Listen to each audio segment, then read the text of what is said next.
Hello, कैसे हैं आप सभी। उम्मीद करती हूँ आप सभी बहुत अच्छे से होंगे और अपनी बीपीएससी की तैयारी कर रहे होंगे। मैं शाइस्ता आप सभी का हार्दिक स्वागत करती हूँ नची टेक गुरुकुलम के इस प्लेटफॉर्म पर, जहां पर आप सभी को फ्री क्लासेस दी जा रही हैं।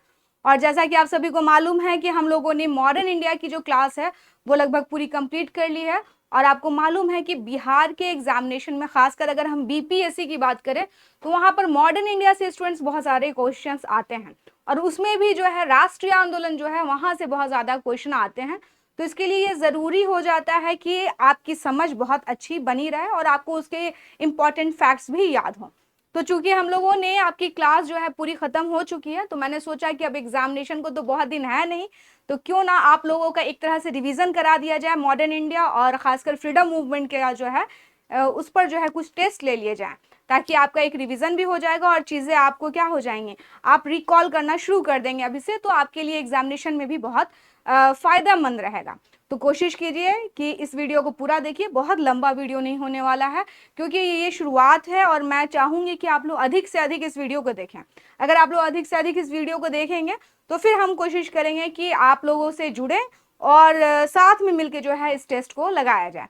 तो कोशिश कीजिए स्टूडेंट्स, अगर पसंद आता है ये वीडियो तो उसे लाइक कीजिए, अपनों के बीच में इसे शेयर कीजिए और चैनल को सब्सक्राइब जरूर कीजिए, क्योंकि ये फ्री ऑफ कॉस्ट वीडियो जा रही है। तो कोशिश कीजिए कि हमें भी जो है मोटिवेट करें।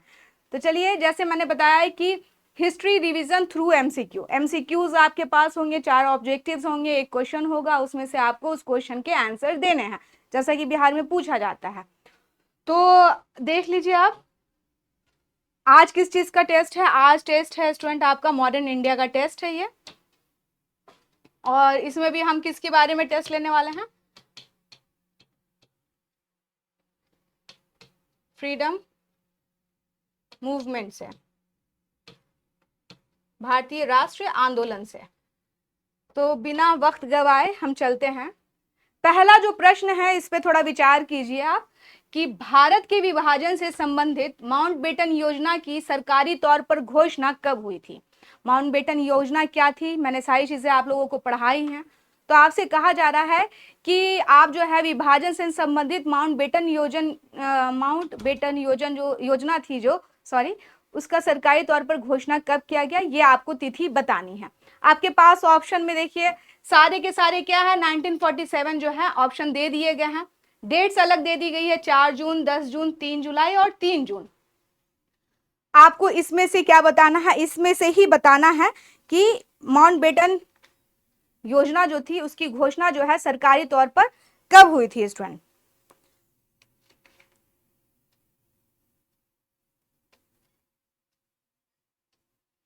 इसका आंसर क्या होगा, इसका आंसर होगा 3 जून 1947। 3 जून 1947 क्यों, क्योंकि इससे पहले जो आपकी क्लास हुई थी उसमें मैंने बताया था कि पहले लंदन में जो है कंजर्वेटिव पार्टी की सरकार थी, उसके बाद जो है लेबर पार्टी की सरकार आती है, चर्चिल जो है बदल जाते हैं, उसके जगह पर एटली आते हैं। एटली जो है माउंटबेटन को भारत भेजते हैं। और माउंटबेटन योजना बेसिकली भारत विभाजन की योजना थी। इसको कई बार हम लोग किस नाम से जानते हैं, एक तो माउंटबेटन योजना भी इसे कहते हैं, एक इसे कहते हैं 3 जून की योजना भी कहते हैं। अगर आपसे पूछ दिया जाए तो योजना भी कहते हैं, और इसको एक और भी कहा जाता है मनबाटन योजना भी कहा जाता है। वैसे इसको जनरली बोला नहीं जाता है, लेकिन अगर आपसे बोल दिया जाए तो ये आप समझ लेंगे। ये भारत विभाजन घोषणा से संबंधित थी स्टूडेंट। और इसमें यह था कि अगर मुस्लिम बहुसंख्यक राज्य अगर चाहे तो वो भारत या पाकिस्तान, जो 2 डोमिनियन बन रहे हैं, उसमें शामिल हो सकते हैं। उनके पास ये ऑप्शन दिया गया था। और उसके बाद कहा गया था कि उत्तर पश्चिमी सीमा प्रांत, असम का सिलहट एरिया जो है, इन सभी जगह पर हम क्या कराएंगे, जनमत संग्रह कराएंगे। और ये सारी चीजें इसमें थी, सारा का सारा प्रारूप था कि किस तरह से जो है भारत का विभाजन होगा। बेसिकली क्या था, ये इसी में घोषणा की गई थी कि हम 15 अगस्त 1947 को भारतीयों को सत्ता सौंप कर चले जाएंगे। दूसरा क्वेश्चन देखिए, 14 जून 1947 को कांग्रेस के दिल्ली अधिवेशन में भारत के विभाजन का प्रस्ताव स्वीकृत हुआ। इस अधिवेशन के अध्यक्ष कौन थे, यह आपसे क्वेश्चन पूछा गया है। इसमें कई सारे ऑप्शन दिए गए हैं, अगर आप लोग देख रहे होंगे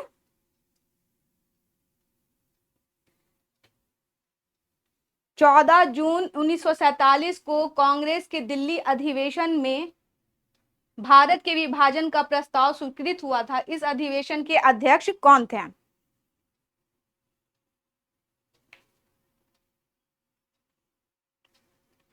तो इसमें कौन होगा स्टूडेंट? इसमें आपका आंसर होगा आचार्य JB कृपलानी, ये इसका आंसर है। इस तरह के क्वेश्चन जो है बहुत कंफ्यूज करते हैं, तो ज्यादा कंफ्यूज नहीं हो आप लोग।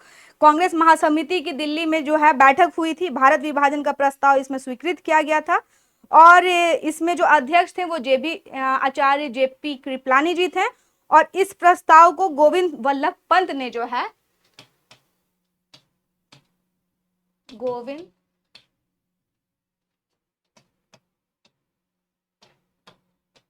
पंत जी ने जो है इसे प्रस्तुत किया था, प्रस्ताव को, है ना। तो ये याद रखेंगे, इसमें कांग्रेस जो है वह मान गई थी। अब दूसरा क्वेश्चन आप देखिए, दूसरा क्वेश्चन क्या है? अगस्त 1947 में स्वतंत्रता दिवस के समारोह में निम्नलिखित में से कौन सा नेता कहीं भी सम्मिलित नहीं हुआ था? बहुत बड़ी बात थी कि 1947 में हम आजाद हुए थे, जश्न का माहौल था दिल्ली में, और भारत के अन्य भागों में भी जश्न का माहौल था, लेकिन हम देखते हैं कि इसमें एक जो महत्वपूर्ण नेता थे वो शामिल नहीं हुए थे इस समारोह में। को आपके पास ऑप्शन दिया हुआ है, सी राजगोपालाचारी, JB कृपलानी, बी में, सी में जवाहरलाल नेहरू, और डी में महात्मा गांधी। तो इस तरह के क्वेश्चन जो रेयर है वो पूछे जा सकते हैं, इसमें भी आपको ध्यान देना है। इसमें कौन शामिल नहीं था स्टूडेंट? महात्मा गांधी। हुआ क्या था, मैंने आपको बताया था कि जब डिवीजन हुआ था, जब भारत और पाकिस्तान का विभाजन हुआ था, क्योंकि इसमें इस विभाजन में क्या है, जो जनसंख्या है उसको चॉइस दी गई है कि आप पाकिस्तान में भी जा सकते हैं, हिंदुस्तान में भी जा सकते हैं। तो बहुत बड़ी संख्या में, करोड़ों की संख्या में लोग जो है पाकिस्तान और हिंदुस्तान की तरफ क्या कर रहे थे? पलायन कर रहे थे, और इस समय बहुत सारे सांप्रदायिक दंगे हुए, बहुत कुछ हुआ। खासकर अगर हम देखें सीमावर्ती एरिया में, तो बंगाल जो था इस टाइम पे, बंगाल यह जो है बेसिकली बहुत ज्यादा इस समय क्या था? डिस्टर्ब था, खासकर नोआखली, नोआखली जो है, ये वाला जो रीजन था स्टूडेंट, यह बहुत जो है, कलकत्ता में बहुत नरसंहार हुआ था, नोआखली में बहुत दंगे हुए थे। तो महात्मा गांधी जी, जो सेलिब्रेशन हो रहा था 15 अगस्त 1947 का, महात्मा गांधी जी इसमें नहीं शामिल थे।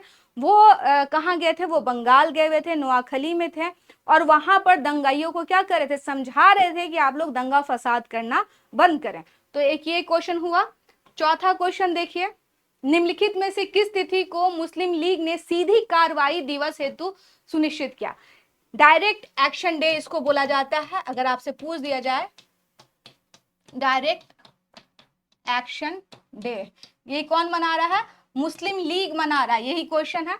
तो इसमें आपसे पूछा गया है कि वो दिन कौन सा था जो इन्होंने डिसाइड किया था कि हम डायरेक्ट एक्शन डे जो है वो करेंगे। आपके पास ऑप्शन है, ए में 13 अगस्त 1946, बी में है 14 अगस्त 1946, सी में है 15 अगस्त 1946, और डी में है 16 अगस्त 1946। सीधी कार्यवाही के तहत आपको मालूम है कि इन्होंने क्या किया था? इन्होंने जो है बहुत ज्यादा उत्पात मचाया था स्टूडेंट, बहुत जगह सांप्रदायिक दंगे किए थे। डायरेक्ट एक्शन डे का आप, डायरेक्ट एक्शन डे जो है स्टूडेंट, यह संबंधित है मुस्लिम लीग से, और हम देखते हैं कि यह कब मनाया गया था मुस्लिम लीग के द्वारा? 16 अगस्त 1946 को। मैंने पहले भी बताया था, यह कोई पीस से संबंधित नहीं है, ये अपनी मांग नहीं रख रहे हैं। बेसिकली इनका मनाने का मोटो ये था कि यह सिद्ध कर दे सके कि हिंदू और मुसलमान भारत में कभी मिलकर नहीं रह सकते हैं। इसके लिए इन लोगों ने क्या किया? दंगा करवाया, मारकाट करवाया, सारी चीज हुई। ये चीजें हुई कब? जब कैबिनेट मिशन आता है भारत, कैबिनेट मिशन भारत जब आता है, जब इसने कहा था कि हम चाह रहे हैं कि एक संविधान सभा का निर्माण करें, एक अंतरिम सरकार का गठन करें, और जो है इन्होंने सांप्रदायिक आधार पर जो है, जो मुस्लिम लीग मांग रही थी कि विभाजन हो, उसको मना कर दिया था। लेकिन इन्होंने 3 कैटेगरी बनाई थी कि किस हिसाब से जो है 3 कैटेगरी में प्रांतों को डाला था, क ख ग। मुस्लिम लीग ने कैबिनेट मिशन से क्षुब्ध होकर के जो है, और खासकर अगर हम बात करें जो इलेक्शन हुए थे कैबिनेट मिशन के प्रस्ताव के तहत, उसके तहत जो है हम देखते हैं उसमें 296 सीटों में 296 सीटों में कांग्रेस कितनी सीट जीत गई थी? 205। तो जब 205 सीटें जीत गए तो मुस्लिम लीग को बड़ा दिक्कत हुआ कि भाई ये तो लीड कर गए यहाँ पर। तो इसी की छटपटाहट थी। कैबिनेट मिशन ने उनकी मांग नहीं मानी थी, एक पृथक जो है सांप्रदायिक आधार पर विभाजन की। तो इसी से जो है रुष्ट होकर के जो है ये अंतरिम सरकार में शामिल नहीं हुए थे। और इन्होंने क्या किया, 16 अगस्त 1946 को डायरेक्ट एक्शन डे यानी कि सीधी कार्रवाई दिवस मनाया, जिसके तहत बंगाल, बिहार, उड़ीसा, गुजरात और बहुत सारे संयुक्त प्रांत, इन सभी जगह पे क्या किए गए, दंगे भड़काए गए स्टूडेंट। और ये मैसेज देना था किसको, ब्रिटिश एम्पायर को या सरकार को, कि हिंदू मुस्लिम जो है यहाँ पर रह ही नहीं सकते हैं। तो ये एक डिस्टर्ब करने वाली इनकी कार्रवाई थी मुस्लिम लीग की। इसे याद करेंगे, डेट क्या है, 16 अगस्त 1946, है ना।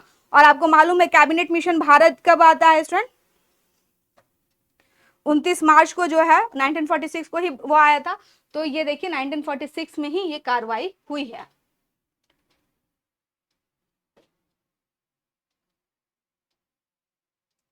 अब बोला जा रहा है, क्वेश्चन पढ़िए 5वां, संविधान सभा जिसने भारतीय संविधान का निर्माण किया, ठीक है, पूछ रहा है कि जो हमारी संविधान सभा थी जिसने हमारे भारतीय संविधान का निर्माण किया, इसका गठन किया गया था किस आधार पर किया गया था, या किसके जो है प्रस्ताव पर किया गया था, का गठन किया गया था? इंडिया इंडिपेंडेंट एक्ट के अंतर्गत, ठीक है, गवर्नमेंट ऑफ इंडिया एक्ट 1935 के अंतर्गत, सी में देखिए महारानी की घोषणा के अंतर्गत, और डी में कैबिनेट मिशन प्लान के अंतर्गत।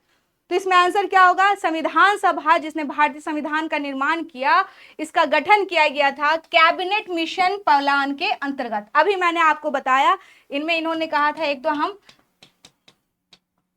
संविधान बनाने की प्रक्रिया के लिए एक संविधान सभा का निर्माण करना होगा, अंतरिम सरकार के गठन का प्रस्ताव था, है ना। फिर मैंने बताया था अभी कि इन्होंने जो है सांप्रदायिक आधार पर मुस्लिम लीग की जो विभाजन की बात थी उसको नहीं माना था, लेकिन स्टेट्स को इस तरह से ऑर्गेनाइज किया था क ख ग कैटेगरी में, जिससे मुस्लिम लीग को बढ़त मिल जाए। तो ये किसके तहत हुआ था स्टूडेंट? कैबिनेट मिशन प्लान के अंतर्गत हुआ था। जैसे ही वहां पर क्लेमेंट एटली प्रधानमंत्री बनते हैं, उन्होंने भारतीय नेताओं से अनौपचारिक रूप से बात करने के लिए जो है कैबिनेट मिशन को भारत भेजा था। इसमें जो सदस्य थे स्टूडेंट वह कौन थे? सर स्टेफर्ड क्रिप्स थे, एवी अलेक्जेंडर थे और सर पैथिक लॉरेंस थे, जो कि इसके अध्यक्ष थे। इसके बाद आपको मैंने यह भी बताया था,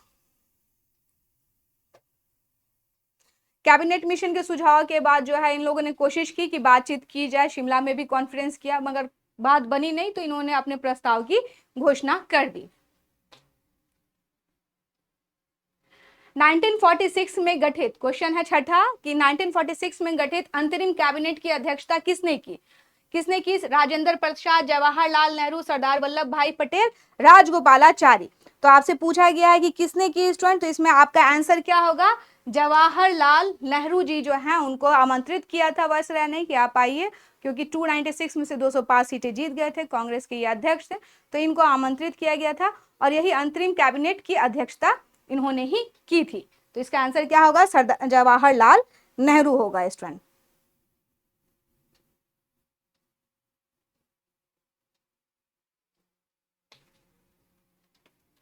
संविधान सभा का पहला सत्र कब हुआ? क्वेश्चन है, बहुत आसान क्वेश्चन है। तो इसमें क्या होगा? 16 अगस्त 1947 है, 26 जनवरी 1948 है आपका ऑप्शन, सी में है 9 दिसंबर 1946 और डी में 26 नवंबर 1946।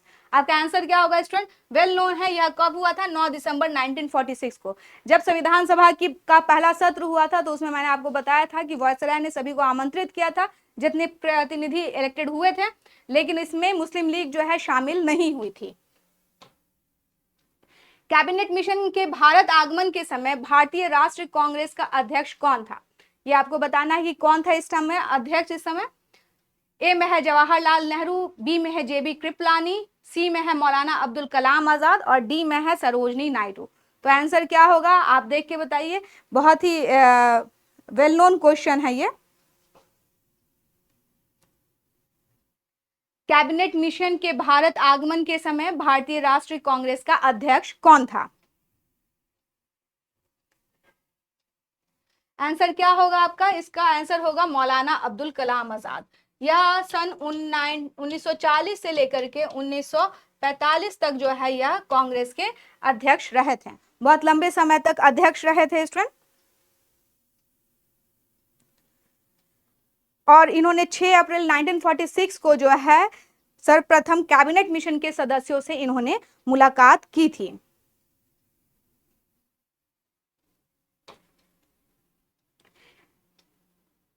निम्नलिखित में से किस एक ने सुभाष चंद्र बोस को देश नायक कहा है? देश नायक की का जो टैग है वह सुभाष चंद्र बोस को किसने दिया था?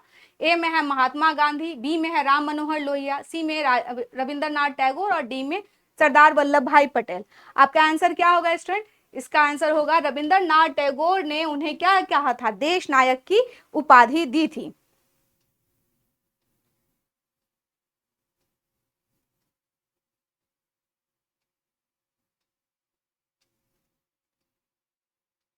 तो ये आप कंफ्यूज नहीं होंगे, किसने दी थी? सुभाष चंद्र बोस को रविंद्रनाथ टैगोर ने दी थी।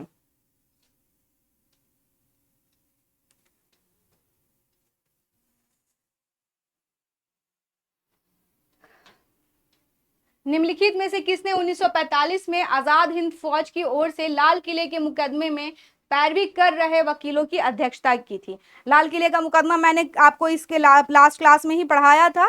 तो उसमें पूछा जा रहा है कि जो आईएनए के कुछ कमांडर्स थे जिन्हें जो है निष्ठा की शपथ तोड़ने के लिए जो है उनको क्या कर लिया गया था, उन पर मुकदमा चलाया जा रहा था लाल किले में। तो उस समय आपको मालूम है कि उस समय हमारे बहुत सारे देश के बड़े बड़े नेता जो हैं उन्होंने इनके इनके इनके पक्ष में जो है दलील दी और वहां पर सारी बात रखी थी। तो यहाँ पर आपका ऑप्शन दिया हुआ है भूला भाई देसाई, कैलाश नाथ कारजू, सतेज बहादुर सप्रू और जवाहरलाल नेहरू। आपको बताना है वह कौन थे जिनकी अध्यक्षता में जो है लाल किले मुकदमे में जो है आईएनए के कमांडर्स की पैरवी की गई थी। यह कौन थे स्टूडेंट? भूला भाई देसाई थे। भूला भाई देसाई थे जिनकी अध्यक्षता में ही ये पैरवी की गई थी।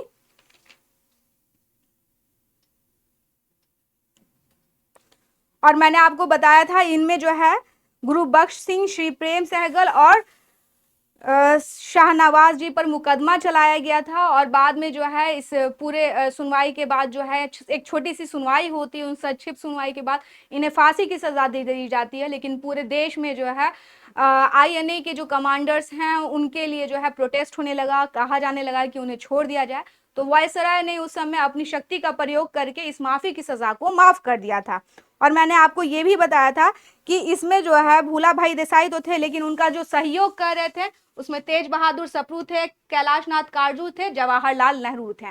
जवाहरलाल नेहरू ने तो लगभग 25 साल के बाद असहयोग आंदोलन में इन लोगों ने वकालत छोड़ दी थी। तो इन्होंने 25 साल के बाद जो है स्टूडेंट क्या किया था, इस समय बैरिस्टर का गाउन पहना था। तो ये था आईएनए के बारे में। 12वां क्वेश्चन है निम्नलिखित में से आजाद हिंद फौज के किस अधिकारी ने लाल किले पर चलाए गए मुकदमे का सामना नहीं किया? कई बार जो है एक्सप्लेनेशन करने में जो है चीजें जो है उजागर हो जाती हैं, तो खैर कोई बात नहीं है, फिर भी देख लीजिए। इसमें है कहा जा रहा है कि जो लाल किले का जो मुकदमा चला उसमें किसको ये मुकदमा फेस नहीं करना पड़ा, यानी किसके अगेंस्ट नहीं था? गुरुदयाल सिंह, प्रेम सहगल, शहनवाज, मोहन सिंह और शहनवाज। तो आंसर क्या होगा स्टूडेंट? मोहन सिंह, है ना। यह इससे संबंधित नहीं थी, ये दूसरे चीज से संबंधित है। आप लोगों ने अगर पढ़ा होगा आजाद हिंद फौज के बारे में तो ये पहला कॉन्सेप्ट यही लेके आए थे और मैंने आपको इनके बारे में पूरा डिटेल में पढ़ाया था स्टूडेंट। मोहन सिंह के दिमाग में ही सबसे पहले आजाद हिंद फौज के विचार आया था। बाद में जब वहां पर सुभाष चंद्र बोस जी पहुंचे तो फिर उनको ये नेतृत्व दे दिया गया था। तो ये तीन जो थे इन तीनों पे मुकदमा चलाया गया था, ना कि इन पर। सुभाष चंद्र बोस ने स्वतंत्र भारत की अंतरिम सरकार की स्थापना की घोषणा कब की थी? अब बताइए कब की थी? 21 अक्टूबर 1943 को, 22 अक्टूबर 1943 को, 23 अक्टूबर 1943 को और 24 अक्टूबर 1943 को। दिमाग लगाइएगा तो पता चल जाएगा इसमें क्या है। मैंने पढ़ाया हुआ है ये 21 अक्टूबर 1943 को सुभाष चंद्र बोस ने स्वतंत्र भारत की अंतरिम सरकार की स्थापना की थी स्टूडेंट। और इन्होंने कहाँ की थी? यह की थी आपके सिंगापुर में। सिंगापुर में इन्होंने इसकी स्थापना की थी। और इस अस्थायी सरकार का जो मुख्यालय है, मुख्यालय यह कहाँ बनाया गया था? रंगून में बनाया गया था। इस अंतरिम सरकार को जो है सपोर्ट मिला था जर्मनी और जापान से, जो है इसे सपोर्ट मिला था स्टूडेंट। और मैंने आपको बताया था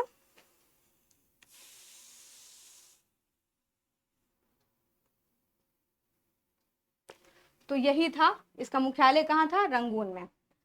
लोकनायक के नाम से किसे जाना जाता है? लोकनायक के नाम से आपको बताना है।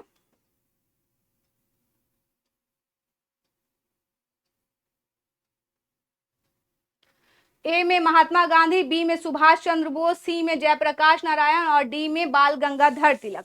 लोकनायक की उपाधि किसकी है? जो भी बिहार से हैं या बिहार से नहीं भी हैं, जो भी पीएससी की तैयारी कर रहे हैं, जिन्हें इतिहास की अच्छी समझ उन्हें मालूम होगा कौन होंगे। जयप्रकाश नारायण को लोकनायक कहा जाता है स्टूडेंट, मास लीडर कहा जाता था इन्हें। भारतीय राष्ट्रीय सेना ने, भारतीय राष्ट्रीय सेना की स्थापना किस वर्ष हुई? आपको बताना है भारतीय राष्ट्रीय सेना की स्थापना किस वर्ष हुई? 1940, 1941, 1942 और 1943।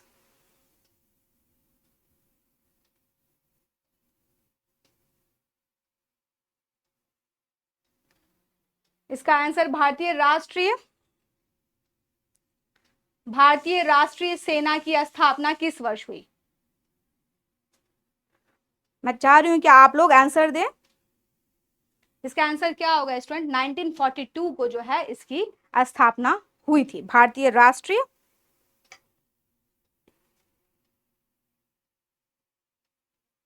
बाद में जो है इसकी कमान सुभाष चंद्र बोस को सौंप दी गई थी। भारतीय स्वतंत्रता आंदोलन के संदर्भ में उषा मेहता की ख्याति है, किस चीज को लेके ख्याति है और वो कब एक्टिव थी आपको बताना है। एक तो है कि ए में भारत छोड़ो आंदोलन की बेला में इन्होंने गुप्त रेडियो कांग्रेस की जो है रेडियो कांग्रेस को चलाया था। बी में है द्वितीय गोलमेज सम्मेलन में सहभागिता के कारण। सी में है आजाद हिंद फौज की एक टुकड़ी का नेतृत्व करने के कारण। और डी में है पंडित जवाहरलाल नेहरू की अंतरिम सरकार के गठन में सहायक भूमिका निभाने के कारण। क्विट इंडिया मूवमेंट जब मैंने आप लोग को पढ़ाया था तो बताया था कि जैसे ही 8 तारीख को जो क्विट इंडिया मूवमेंट शुरू होता है, 9 तारीख को जो है सारे बड़े लीडर्स को क्या कर लिया जाता है? गिरफ्तार कर लिया जाता है। जितने टॉप लीडर्स थे, चाहे गांधी जी हो जाए, नेहरू जी हो जाए, राजेंद्र जी हो जाए, मौलाना अब्दुल कलाम आजाद हो जाए, खान अब्दुल गफ्फार खान हो जाए, जितने लीडर्स थे सब गिरफ्तार कर लिए गए थे। तो उसमें कुछ लीडर्स जो बचे रहे उन्होंने क्या किया स्टूडेंट? उन्होंने अंडरग्राउंड होकर के इस आंदोलन को, जो कि नेतृत्व विहीन हो गया था, उसे नेतृत्व प्रदान किया। ये लोग रेडियो के प्रसारण द्वारा कांग्रेस की सारी योजनाओं और जो भी कैसे करना है, क्या करना, उन सभी चीजों का ये लोग प्रसारण करते थे। और ये इसमें उषा जो है, उषा मेहता जी, वह इसी के लिए फेमस है, इनको इसीलिए जाना जाता है। निम्नलिखित में से कौन भारतीय राष्ट्रीय कांग्रेस के लगातार 6 वर्ष तक अध्यक्ष पद पर बने रहे? 6 वर्ष तक अध्यक्ष पद पर बनने वाले कौन थे? ए में है जवाहरलाल नेहरू, बी में है दादा भाई नेहरू जी नहीं होगा, आप इसको लिख लीजिए, दादा भाई नेहरू जी। और क्या? ये आपका ऑप्शन है, आंसर नहीं है। सी में अब्दुल कलाम आजाद और डी में गोपाल कृष्ण गोखले। तो मैंने आपसे बताया था कौन सबसे ज्यादा समय तक रहे थे? अब्दुल कलाम आजाद जो हैं ये सबसे ज्यादा, यानी 6 वर्ष तक अध्यक्ष पद पर रहे स्टूडेंट। अमेरिकी पत्रकार जो महात्मा गांधी के साथ भारत छोड़ो आंदोलन के दौरान उनके साथ था, उसका नाम था, कई बार बताया गया है, लुई फिशर। ए में, बी में है विलियम एल शिवर, सी में वेब मिलर और डी में है नेरेली वॉटसन। तो कौन गांधी जी के साथ थे भारत छोड़ो आंदोलन के दौरान? अगर आपसे पूछ दिया जाए कि भारत छोड़ो आंदोलन के दौरान कौन सा अंग्रेजी पत्रकार गांधी जी के साथ थे, तो इसका आंसर क्या होगा? Louis Fischer.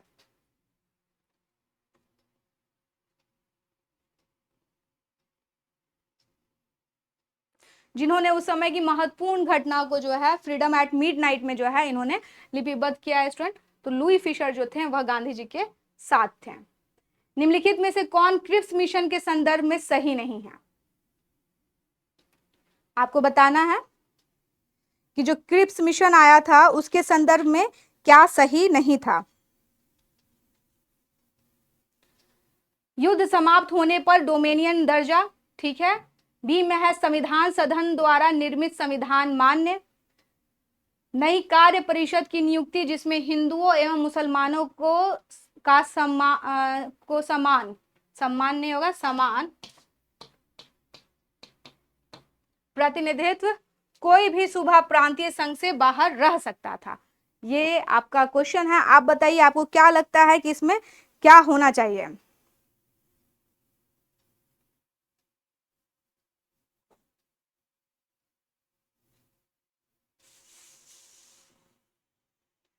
ये जो आपका है कि कोई भी सूबा प्रांतीय संघ से जो है अलग रह सकता था, ऐसा नहीं है। जो ब्रिटिश प्रांत थे वो सभी किस में, भारत में सम्मिलित होने थे स्टूडेंट। ये सही था कि युद्ध के बाद डोमेनियन का दर्जा देंगे, संविधान सदन द्वारा निर्मित संविधान बनाया जाएगा, नई कार्य परिषद की नियुक्ति होगी जिसमें हिंदू और मुसलमानों इन दोनों को जो है समान प्रतिनिधित्व दिया जाएगा। तो ये क्वेश्चन आपका एक हो गया। अब देखिए, निम्नलिखित प्रधानमंत्रियों में से किसने भारत में क्रिप्स मिशन को भेजा? क्रिप्स मिशन को भेजने वाले कौन थे? ए में है जेम्स रैमजे मैकडोनाल्ड, बी में है स्टैनली बॉल्डविन, सी में है नेवेली चैम्बरलिन और डी में है वेस्टन चर्चिल। इसका आंसर क्या होगा? क्रिप्स मिशन को किसने भेजा था? वेस्टन चर्चिल ने भेजा था।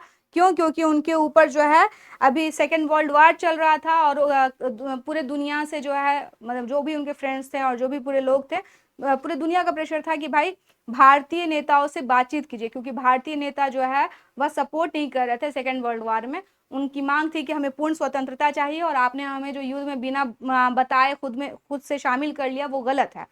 तो कोई हल नहीं निकल पा रहा था, इसीलिए वेस्टर्न चर्चिल ने जो है क्रिप्स मिशन को भारत भेजा था स्टूडेंट। और इस बढ़ते गतिरोध को खत्म करने के लिए ही भारत भेजा गया था 1942 में, 1942 में। 22 मार्च को क्रिप्स मिशन जो है भारत पहुंचा था। 22 मार्च को आपसे पूछता है तो ये भी याद रखेंगे। कथन है कि नेहरू एक राष्ट्रभक्त हैं जबकि जिन्ना एक राजनीतिज्ञ हैं। यह वक्तव्य किसका है? बड़ा अच्छा वक्तव्य है कि नेहरू जो है एक राष्ट्रभक्त है ना, यानी कि देशभक्त हैं, और जबकि जिन्ना जो है एक पॉलिटिशियन है। यह किसने कहा था? आपके पास ऑप्शन है, ए में है M.A. गांधी जी, बी में है मौलाना अब्दुल कलाम आजाद, सी में है सर मोहम्मद इकबाल और डी में है खान अब्दुल गफ्फार खान। किसने कहा था? तो ये कहा था स्टूडेंट, इकबाल ने जो है ये बात कही थी। सर मोहम्मद इकबाल बहुत बड़े शायर थे, बहुत बड़े थिंकर थे, और इन्होंने ही ये बात कही थी कि नेहरू एक राष्ट्रभक्त है लेकिन जिन्ना क्या है, एक पॉलिटिशियन है। मुस्लिम लीग द्वारा पाकिस्तान की स्थापना की मांग करने वाला प्रस्ताव पारित किया गया, वह वर्ष कौन सा था? मुस्लिम लीग के द्वारा जो पाकिस्तान की स्थापना से संबंधित प्रस्ताव पहली बार पास हुआ था, ये बहुत इंपॉर्टेंट क्वेश्चन है। ए में है 1939, बी में है 1940, सी में है 1941 और डी में है 1942। इसका आंसर क्या होगा स्टूडेंट? 1940। कहां पर? लाहौर अधिवेशन। लाहौर अधिवेशन हुआ इनका और इसकी अध्यक्षता की थी मोहम्मद अली जिन्ना ने, और इसी में मुस्लिम लीग ने जो है पाकिस्तान की मांग का प्रस्ताव जो है वह पारित किया था।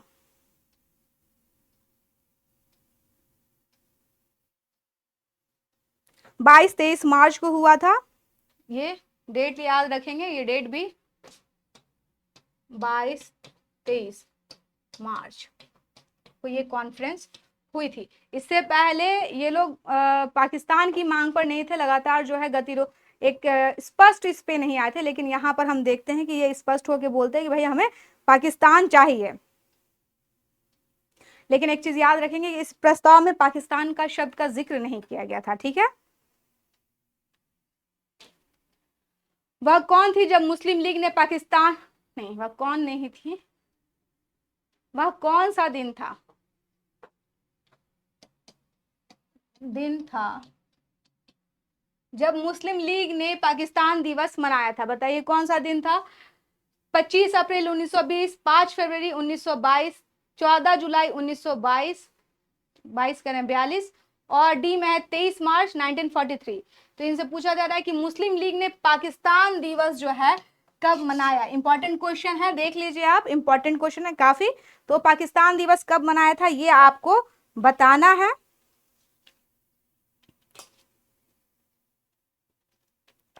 इसका आंसर तो मैं आपको बता दूं 23 मार्च 1943 था। अगर आप देखें इस डेट को, जो अगर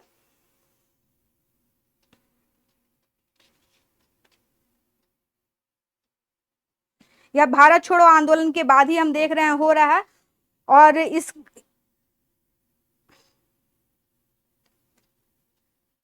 कराची अधिवेशन हुआ था, ये आपको बताना था।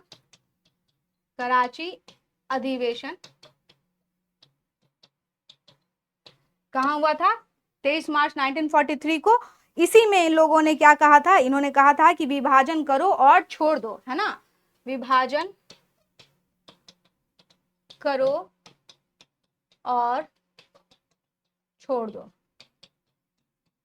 इसका क्या दिया था, नारा दिया था। ये बहुत इंपॉर्टेंट है कि इन्होंने कब बनाया था, मुस्लिम लीग ने स्पष्ट रूप से कहा, पाकिस्तान की डिमांड की मुस्लिम लीग ने, और 23 मार्च 1943 को मनाया, कराची में मनाया, और इसमें अपना जो स्लोगन था उन्होंने दिया कि विभाजन करो और छोड़ दो, यानी कि डिवाइड एंड क्विट। क्वेश्चन है 24, द्वितीय विश्व युद्ध के संबंध में भारतीय राष्ट्रीय कांग्रेस की क्या नीति थी, क्या नीति थी। ए में है कि पूर्ण स्वतंत्रता का आश्वासन मिलने पर ब्रिटेन को सहयोग, बी में है ब्रिटेन को सक्रिय सहयोग, सी में है कि तटस्थ रहेंगे, और डी में है उपरोक्त में से कोई नहीं। तो मैंने आपको बताया था कि सेकेंड वर्ल्ड वॉर को जो है में जो है क्या किया था, वेस्टर्न चर्चिल ने बिना भारतीय नेताओं से यहाँ या फिर यहाँ की जो प्रतिनिधि ऑर्गेनाइजेशन थी, political party Indian national Congress, उससे पूछे बिना ही भारतीयों को क्या कर लिया था, युद्ध में, द्वितीय विश्व युद्ध में ब्रिटेन की तरफ से शामिल कर लिया था। तो इन लोगों ने अपनी नाराजगी जताई, और ये जो था स्टूडेंट यह क्या मांग कर रहे थे कि हमें अब पूर्ण, आप अगर आप चाहते हैं कि हम आपके युद्ध में सपोर्ट करें सेकेंड वर्ल्ड वॉर में, तो आप हमें क्या दें, हमें ये आश्वासन दें कि आप हमें पूरी स्वतंत्रता देंगे, इसका आश्वासन मिलने के बाद ही हम आपको सपोर्ट करेंगे। यही द्वितीय विश्व युद्ध के संबंध में जो है भारतीय राष्ट्रीय कांग्रेस की नीति थी। मुसलमानों के लिए पृथक राष्ट्र का विचार दिया था सबसे पहले किसने, मुसलमानों के लिए पहले ये बात नहीं थी, सबसे पहले ये बात किसने रखी।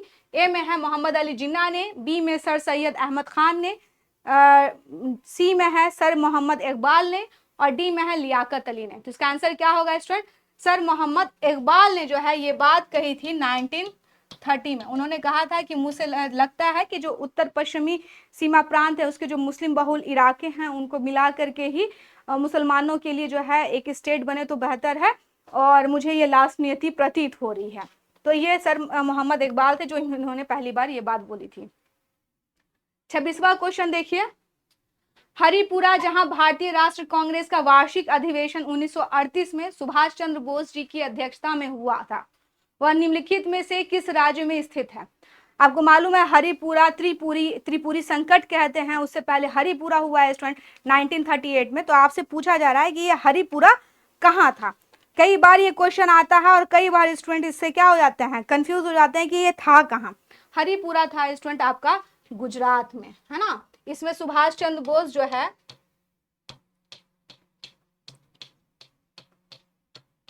बोस जी जो हैं वह क्या हुए थे, इंडियन नेशनल कांग्रेस के अध्यक्ष हुए थे, प्रेसिडेंट हुए थे, प्रेसिडेंट हुए थे। फिर ये तो बात कब की है, 1938 की। दोबारा 1939 में त्रिपुरी में इंडियन नेशनल कांग्रेस का कॉन्फ्रेंस हुआ स्टूडेंट।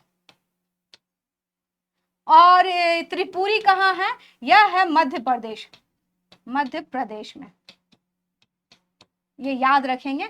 ये कहां पर है, सुभाष चंद्र ये जब हुआ था यह हुआ था आपका गुजरात में, गुजरात हरिपुरा। पूरा, है ना। तो हरिपुरा कहाँ है? गुजरात में। और त्रिपुरी कहाँ है? मध्य प्रदेश में। इन दोनों जगह पर प्रेसिडेंट कौन बने? सुभाष चंद्र बोस बने थे। और इसको त्रिपुरी संकट के नाम से भी जाना जाता है। इसके बाद सुभाष चंद्र बोस ने 1939 में अपना जो है त्यागपत्र दे दिया था, क्योंकि गांधी जी और कांग्रेस के कुछ शीर्ष नेताओं के साथ उनकी बात जम नहीं रही थी।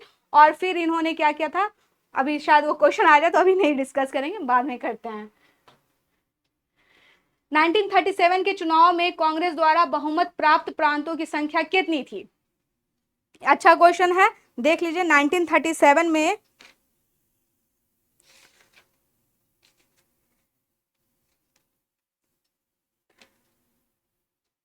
चुनाव में कांग्रेस द्वारा बहुमत प्राप्त प्रांतों की संख्या कितनी थी? ए में है 3, बी में है 4, सी में है 5 और डी में है 6। तो आपका आंसर क्या होगा? 5 होगा स्टूडेंट। 5 में कौन कौन थे? मैंने बताया था आपसे कि इन्होंने 5 प्रांतों में बहुमत प्राप्त किया था। एक में था स्टूडेंट आपका मद्रास, संयुक्त प्रांत, मध्य प्रांत, बिहार और उड़ीसा।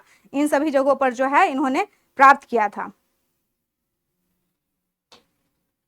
28वां क्वेश्चन है, 1935 के अधिनियम के उपरांत 1937 में हुए चुनाव में गठित कांग्रेस मंत्रिमंडल का कार्यकाल कितना था? आपको याद होगा कि 1935 का अधिनियम बना, उसी के बाद जो है कहा गया कि भारत में चुनाव होंगे।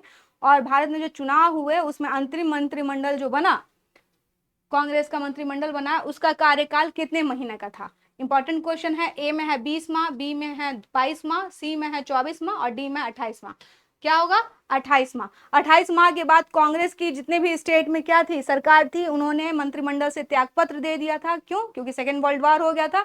और सेकेंड वर्ल्ड वॉर में भारत के लोगों को और भारतीयों से बिना राय किए हुए युद्ध में ब्रिटेन के द्वारा खींच लेने के कारण जो है इन लोगों ने रिजाइनेशन अपना दे दिया था। इसके बाद जो है मुक्ति दिवस मनाया था पाकिस्तान ने, याद होगा आपको।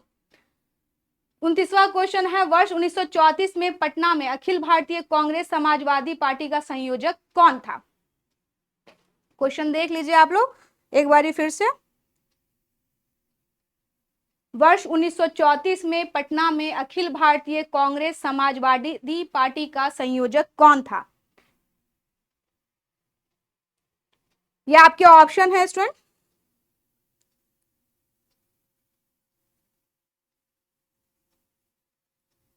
ए में है आचार्य नरेंद्र देव, बी में है अच्युत पटवर्धन, सी में है जयप्रकाश नारायण और डी में है डॉक्टर राम मनोहर लोहिया।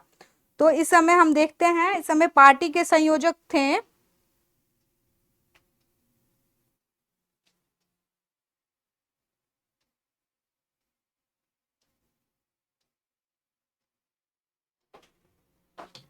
अच्युत पटवर्धन। ठीक है। तीसरा है, हरिजन सेवक संघ का पूर्ण नाम क्या था? इसका पूरा नाम क्या था ये आपको बताना है। All India anti untouchability league, B में है all India depressed class association, C में है depress classes association for social reform और डी में है एसोसिएशन ऑफ अनटचेबल्स। तो आपको बताना है कि हरिजन सेवक संघ का पूरा नाम क्या था। इसका आंसर क्या होगा student? All India anti untouchability league, यही इसका पूरा नाम था।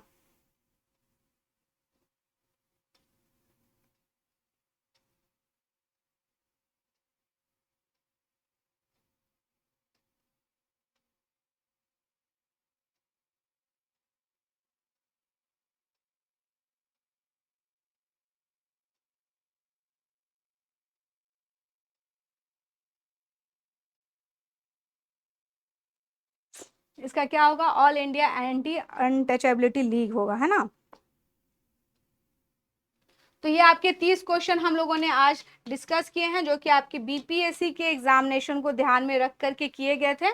और मेरी कोशिश है कि हम और क्वेश्चन डिस्कस करें। कोशिश कीजिए आप लोग लाइव आने की, तो फिर हम लोग क्या करेंगे और अच्छे से चीज़ों को यहाँ पर जानेंगे। ठीक है, तब तक आप लोग बने रहिए यहाँ पर। कैसा लगा टेस्ट देखे मुझे ये भी बताइएगा, आपको कैसा फील हो रहा है, क्योंकि मैं चाह रही हूँ कि अगर आप जितना टेस्ट लगाएंगे आपके कॉन्सेप्ट भी क्लियर होते जाएंगे और एग्जामिनेशन के लिए भी आपके लिए अच्छा रहेगा। तो अपना ख्याल रखिए, मिलते हैं नेक्स्ट क्लास में, तब तक। और क्लास को लाइक कीजिए, शेयर कीजिए और चैनल को सब्सक्राइब जरूर कीजिए। मुझे दीजिए इजाजत, धन्यवाद।